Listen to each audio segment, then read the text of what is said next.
Hey folks, back with another video. Let's dive into what stories got my attention today. Starting with an update on Ethiopia. Now, Ethiopian authorities have said on Tuesday that there were fighters from the rebellious northern region of Tigray who had not been defeated after the government declared its military offensive thereof.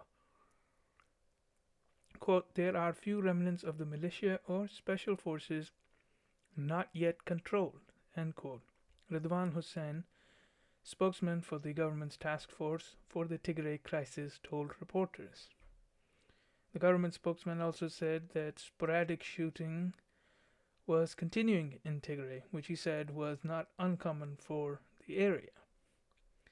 Now, I believe that if these sporadic shootings persist, then Ethiopia might have a PR problem or a perception problem that will eat at their credibility. Ethiopian government needs to start working on implementing law and order in the region as quick as possible.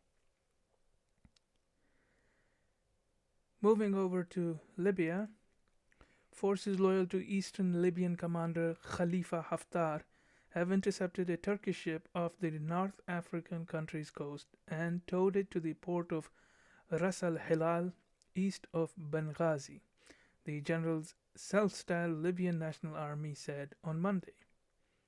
The LNA General Ahmed al-Mismari said the vessel was sailing under a Jamaican flag and heading to the western city of Misrata, hundreds of miles from where it was captured. Turkey has been the main international backer of the UN-recognized Tripoli-based government of national accord, which Haftar is trying to topple by force. Mismari said the ship did not respond to calls inquiring about its identity as it entered a militarily restricted area of Libyan territorial waters. Quote, the ship's crew is made of 9 Turks, 7 Indians, and 1 Azerbaijani sailor. It is being investigated for its violations of maritime laws and regulations, end quote, Mismari added in a statement. Now, he did not reveal what the ship was carrying. Turkish officials have not commented publicly on the incident. The capturing of the ships comes weeks after the country's warring factions signed a ceasefire agreement to allow negotiations to end the conflict. At a news conference earlier on Monday, Mismari accused Turkish President Recep Tayyip Erdogan of arming militias on the front lines despite the truce. Quote, we voice grave concern about what Turkey is doing in transporting weapons and mercenaries and terrorists to Libya, end quote, he said. Both Ankara and Abu Dhabi have been accused of violating an arms embargo in Libya to back opposite sides of the war.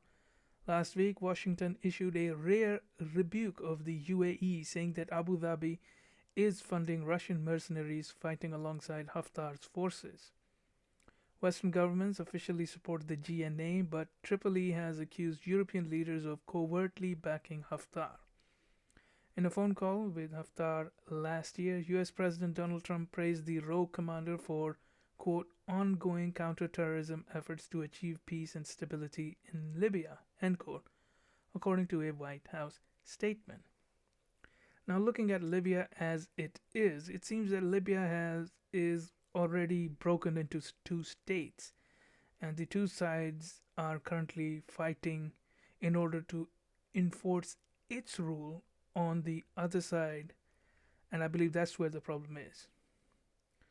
Now, personally, I would work towards allowing the 2 sides to break into 2, and if they cannot come to terms of power sharing in any meaningful way.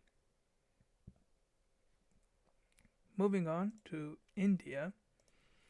Indian farmers called for a one-day nationwide strike on Tuesday after days of blockading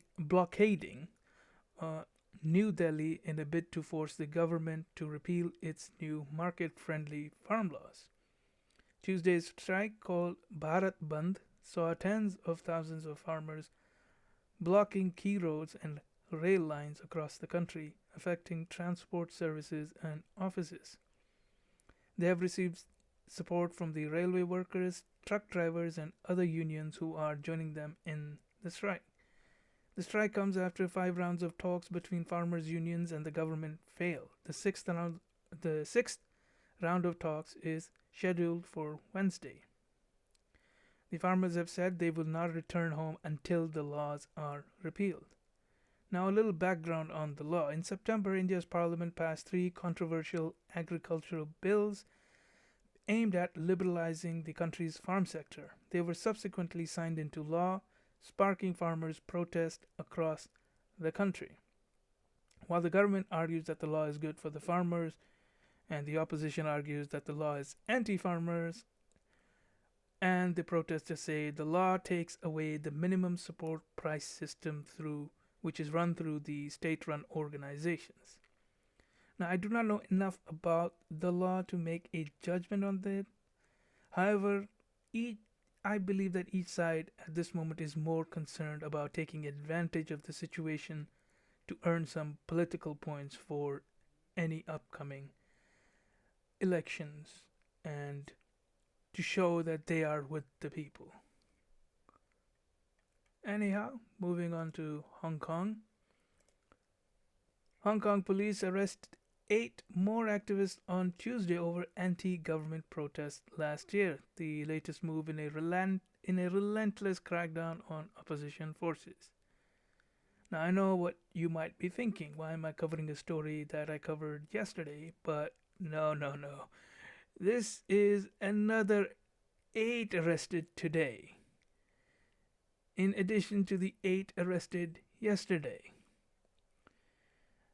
Anyway, back to the story. The police did not identify the people, saying only that they were aged between 24 and 64.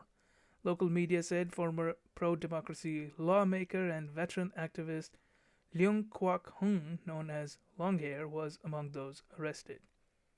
Beijing imposed the legislation on its freest city in June, saying it was vital to plug gaping holes in national security defenses exposed by months of sometimes violent anti-government and anti-China protests that rocked the city over the last year.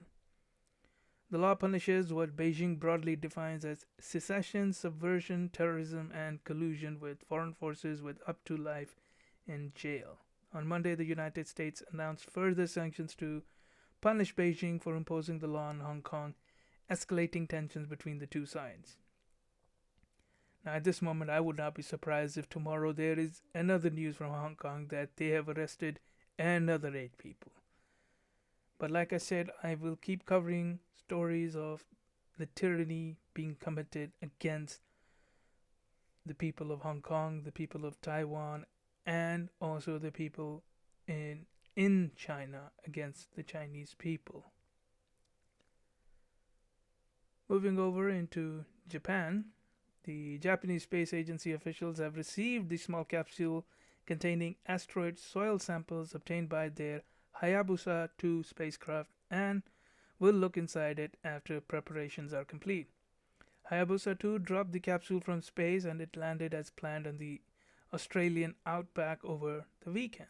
Now, the Japanese Aerospace Exploration Agency said the capsule, tightly sealed and carefully stored in a container box, arrived at its research facility in Sagamihara near Tokyo for analysis.